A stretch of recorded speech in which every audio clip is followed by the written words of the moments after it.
Eu aconselho você a colocar no vezes 2 esse Provérbios capítulo 11, porque são 31 versículos. Eu destaquei tanta coisa que eu acho que eu vou fazer um podcast, não vai ser nenhum áudio de que já é comprido. Bom, eu fiz a mesma coisa que eu fiz no Provérbios 10, eu fui pintando aquilo que Deus fala a respeito dos justos, porque durante todos os provérbios, Salomão ele vai apresentando um contraponto entre aquilo que o justo faz e o que é bem-sucedido e o que o injusto faz e dá ruim.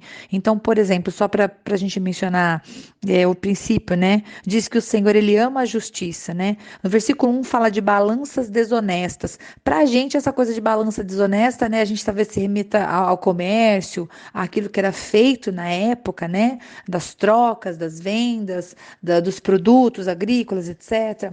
Mas aqui a ideia geral está falando de sermos justos, né? O Senhor, ele repudia, ele não gosta, ele abomina, né, uma balança enganosa, ou seja, alguém que é desonesto, alguém que rouba o próximo. O Senhor não gosta disso. Então, temos que buscar a justiça. Versículo 2 na NVI fala: quando vem o orgulhoso, né, ou o soberbo na revista atualizada. E essa palavra, a raiz dessa palavra tem a ver com a ideia de ferver até subir o líquido. Então, o que está chamando de orgulhoso é uma pessoa que vai se enchendo de si e que, vamos dizer assim, por estar cheio de si, né, por estar até a tampa, não aceita que outros façam a sua vontade, quer somente que a sua própria vontade seja feita. Então, esse é o orgulhoso. E o Senhor fala no versículo 2, né, que quando vem orgulho, chega a desgraça. Quando nós estamos muito cheios de nós mesmos, nós ficamos à beira da ruína, né? Vai dar ruim. Olha, se eu for comentar versículo por versículo, realmente vai ficar muito grande. Então, quero comentar o versículo 7, né? Quando morre o ímpio, né? Quando morre o ímpio, sua esperança perece, né? Tudo que ele esperava do seu poder dá em nada. Ou seja, aquele que está pensando somente em si, né, não tem a ideia, não para pensar que a vida acaba, né? Isto aqui não é o tudo, isso aqui é uma parte, né? Nós somos seres eternos, né? A nossa vida eterna é importante. Então, a esperança do ímpio morre quando ele morre, vamos falar dessa maneira, né? Não, ele não morre, né? Ele tem um futuro, ele tem um destino também, mas assim, tudo que ele planeja é só pensando aqui. E nós que somos seres eternos, não podemos cair nesse mesmo erro. Eu coloquei duas boquinhas aqui desenhando, simbolizando as palavras. Eu destaquei no versículo 12, né? O homem que não tem juízo ridiculariza o seu próximo. Então, aqui fazendo uma exortação, o fato de que os nossos lábios têm que ter palavras que não ridicularizam as pessoas, né? Claro, uma coisa é quando você tá brincando, fazendo uma zoeira ali, mas outra coisa é quando você realmente humilha o outro, né? A Bíblia chama esse homem de homem que não tem juízo, verso 12.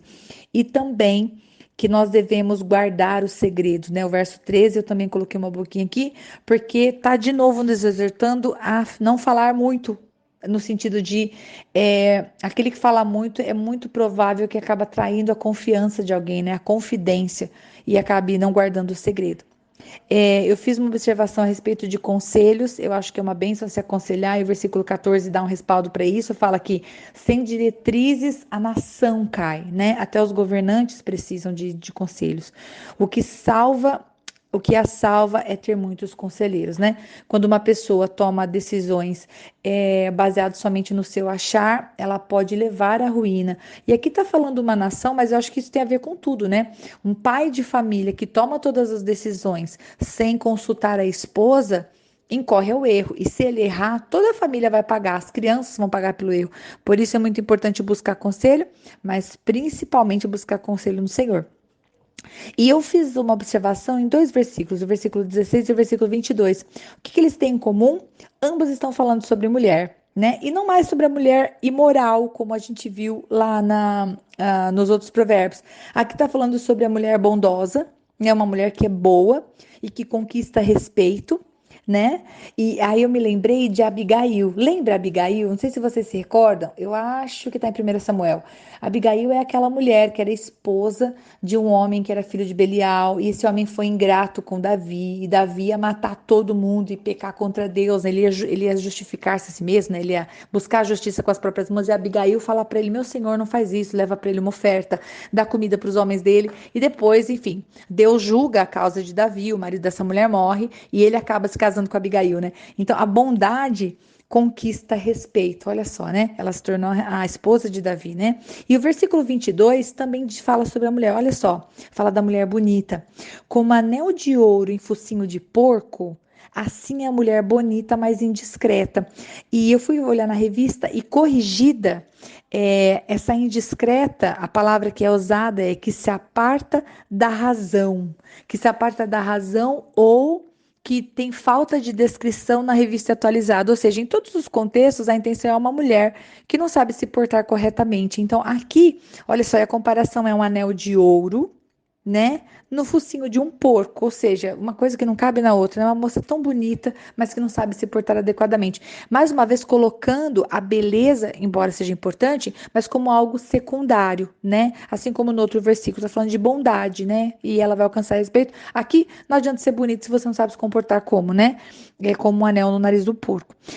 Uma outra coisa que eu destaquei, oh, meu Deus, eu destaquei aqui o verso 24, que fala sobre a matemática inversa do reino de Deus, né? Olha só, há quem dê generosamente e vê aumentar a sua riqueza. Porque você pensa, uma pessoa que dá muito, é o inverso, ela vai ter menos, ao contrário, né?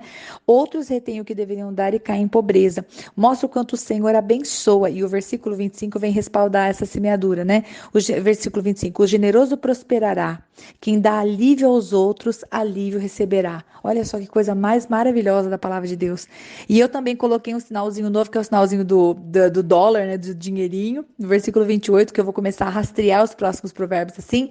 Quem confia em suas riquezas certamente cairá, né? Então, falando que nós temos que realmente ter o amor às coisas que o Senhor nos dá, mas não o amor ao dinheiro no sentido de colocar nele a nossa segurança e o nosso Deus, né? Nós precisamos colocar cada coisa no seu lugar. E para finalizar, que esse áudio já ficou gigante, o versículo 31 é muito forte. Eu escrevi aqui forte na frente dele.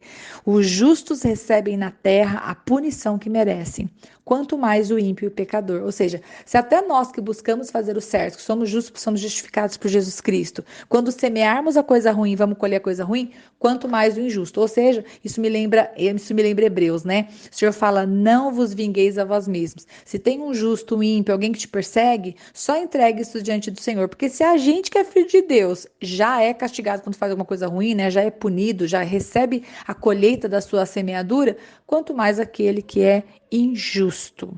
Enfim.